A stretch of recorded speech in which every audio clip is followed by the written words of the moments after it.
આટલો સરસ હાંડવો જોઈને કોને મન ના થાય કે આપણે આ હાંડવો ખાઈએ? ખબર છે ને, આ હાંડવો બનતો મમ્મી નાની દાદીના ટાઈમમાં આપણે બહુ જ બનાવતા. અને લાગે કેવો સરસ મજાનો હાંડવો આવો જો સરસ પાકેલો હોય. આની અંદર જે જોરદાર મસાલો પડ્યો છે એની ઇન્ગ્રીડિયન્ટ મળે તો વાહ વાહ થઈ જાય. જાઓ તમે ઓસ્ટ્રેલિયા બીના મોદીમાં, જુઓ તમે આખી ચેનલમાં રેસીપી બહુ જ સહેલી અને સરળ રીતના, અને પોતાનું ટેસ્ટિંગ જોઈને કહીએ કે કેવો સોફ્ટ બન્યો છે કે નહીં. તો ભાઈ પાકીને પણ સરસ થયો છે, સોફ્ટ પણ ફાઇન થયો છે. શેર કરો, સબસ્ક્રાઇબ કરો, લાઇક કરો, ફોરવર્ડ કરો. મગની દાળ લેતા લેતા હાથમાં આવી ગયો હાંડવાનો લોટ, એટલે કે ઓંડવાનો લોટ. મારી પાસે આ તૈયાર ઓંડવાનો લોટ પણ છે, પણ ઘરે પણ તમે બનાવી શકો. બનાવી નાખશું મસ્ત મજાનો હાંડવો. આનો કેવી રીતે બનાવીએ છે સ્વાદિષ્ટ હાંડવો, ચાલો મારી સાથે કરીએ સહેલી રીતના.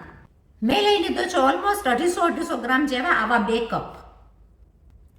અડધા કપ જેટલું મેં લઈ લીધી છે ખાટી છાશ. માપથી લઈ લેશું મીઠું. મીઠું તો પછી ભાઈ આપણે જ્યારે બનાવતા હશું ત્યારે આપણે જોઈને પણ નાખી શકીએ. જરાક એવી હું લઈ લઈશ હળદર. આથો એકદમ સરસ આવી જાય એની માટે લઈ લઈશ અડધી ચમચી જેટલી ખાંડ.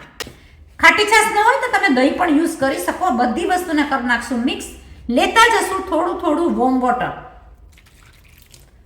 ભાઈ ઘણા બધાની કોમેન્ટમાં છે કે બીનાબેન હાંડવો કેવી રીતે થાય તો બતાડો. આપણે થોડું થોડું પાણી નાખીને એને કરી નાખશું મિક્સ. તમારે નાખી દેવો પડે આનો આથો. રાતના નાખો તો તમે સવારના કરી શકો, એટલે 7 થી 8 કલાકનો આથો એનો આવવો જોઈએ. જો એલ્યુમિનિયમનું વાસણ હશે તો વધારે સરસ. એલ્યુમિનિયમનો ડબ્બો હોય તો પણ તમારો આથો સરસ આવી જાય. હું આની અંદર ઢાંકીને રાખી દઈશ 6 થી 7 કલાક, કે આથો એકદમ જ સરસ આવી જાય. લઈ લઈશ હજુ થોડું એવું વધારે પાણી. આ લોટ ઘરે કરવા માટે 3 ભાગ ચણાની દાળ, 1 ભાગ ચોખાનો લઈને પણ તમે ઘરે ગ્રાઇન્ડ આખો પાખો કરીને કરી શકો. મારા પાસે તૈયાર લોટ હોવાથી હું એનો આથો આવી રીતના નાખી દઉં છું, અને બનાવી નાખશું કાલે એના એકદમ સરસ મજાનો ઓંડવો, જે થશે બહુ જ સ્વાદિષ્ટ અને સરસ. ઢોકળા છે કે હાંડવો છે, આથો આ પ્રમાણે નાખેલો હોય તો થશે એકદમ સરસ. ઓસ્ટ્રેલિયામાં ઠંડીની વેધર હોવાથી આને હું રાખી દઈશ એટલીસ્ટ 7 થી 8 કલાક ઢાંકીને વોર્મ પ્લેસ ઉપર.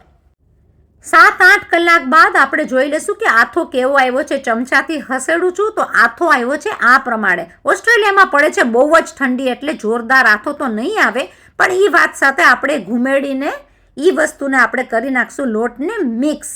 ચલો ભાઈ મસાલો કરીએ. તો 1 કાચું ગાજર અને 1 કાચું બટેટું લઈ લીધું છે, એને ખમણી નાખીશ હું જાડી સાઈડથી. અને જો તમારી પાસે બટેટુની વગર તમારા પાસે દૂધી હોય કે આલકું હોય તો તમે એ પણ નાખી શકો. ગાજર બટેટું અને એ વસ્તુને આપણે નાખીએ છીએ જેથી કરીને સોફ્ટ બને. ઓંડવો આપણો સોફ્ટ બને. તો મેં લઈ લીધું છે ગાજરનું ખમણ, જોડે લઈ લીધું છે બટેટાનું ખમણ, જેથી કરીને હાંડવો આપણો બનશે એકદમ સરસ મજાનો સોફ્ટ. લઈ લેશું જોડે અંદર કાંદા. તો કાંદા મેં લીધા છે 2 ટેબલ સ્પૂન. જો તમે કાંદા ન ખાતા હોય તો તમે સ્કીપ પણ કરી શકો. ચાલો ભાઈ મસાલો કરી નાખીએ જોરદાર. મરચાની પેસ્ટ 1 ચમચી, 1 ચમચી હળદર, એની જોડે લઈ લેશું આપણે મરચાની ભૂકી 1 ચમચી. સાથે લેશું મસાલામાં થોડા એવા તલ, ખાંડનું ગળાશ એટલે 2 ટીસ્પૂન જેટલી ખાંડ. સાથે લઈ લેશું લીંબુ, અડધી ટીસ્પૂન જેટલી લઈ લેશું એની અંદર સોડા બાયકાર ઈનો. અને ઈનો જરાક એવો નાખીએ તો પણ સોફ્ટ થાય. અને જોડે લેશું તલ. તો આપણે લઈ લીધી છે 5 ટીસ્પૂન જેટલી સોડા બાયકાર. જોયું ને તમે, આ બધો મસાલો થઈ ગયો એકદમ જોરદાર. ગળાશ, ખટાશ, તીખાશ પકાવવા માટે સોડા બાયકાર ન હોય તો તમે ઈનો પણ લઈ શકો. એના ઉપર લઈ લેશું થોડું એવું લીંબુ. થોડું એવું નાખાય છે તેલ પણ નાખી દઈએ તો સોફ્ટ થશે. ચલો કચોરાની અંદર આપણે બેકિંગ બાઉલની અંદર આપણે લઈ લીધો છે થોડું એવું તેલ અને લોટ.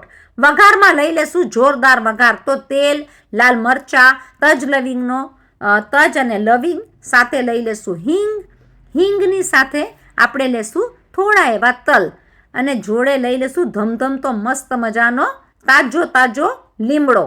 જોયું ને, વઘાર તો થઈ ગયો એકદમ સ્ટ્રોંગ અને જોરદાર. આ વઘારને જોઈને કોઈને પણ મન થઈ જાય કે આપણે ઓંડવો તરત ને તરત આથો નાખીને બનાવી નાખીએ અને ખાવામાં લઈ લઈએ. હા ભાઈ, કેન્યાની ભાષામાં ઓંડવો કહેવાતો હોય છે વધારે, આમ તો હોય છે હાંડવો. પણ આ ભાષા 2 રીતના હાંડવો કે ઓંડવો એક જ થાય. ચલો વાતમાં આપણે લઈ લેશું એને બેકિંગ ટ્રેની અંદર બેક કરવા મૂકી દેશું આપણા ઓવનની અંદર, જેથી કરીને આપણો 15 થી 20 મિનિટની અંદર એક સરખો પાકતા બંને સાઈડે તરત જ પાકી જાય. જૂના જમાનાનો હાંડવો યાદ આવી ગયો. મમ્મીઓ નાની ને દાદીમાં બનાવતા તપેલાની અંદર, અને સરસ મજાનો હાંડવો થતો. એ જ્યારે બનતો હોય સુગંધ આવે કે મન થઈ જાય ખાવા માટે. તો હું લઈ લઈશ વાત સાથે ઓવનની અંદર આ હાંડવાની આપણી ડીશ.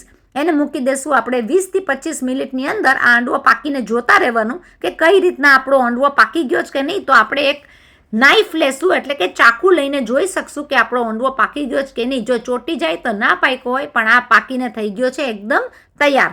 તો બંને બાજુ પાકી ગયો છે અને એકદમ સરસ મજાનો કડક થઈ ગયો છે. અમારા ઘરમાં થોડો આવો કડક ખવાતો હોય છે, પણ હાંડવો તો ભાઈ આ પ્રમાણે પાકેલો હોય તો જ સરસ લાગે.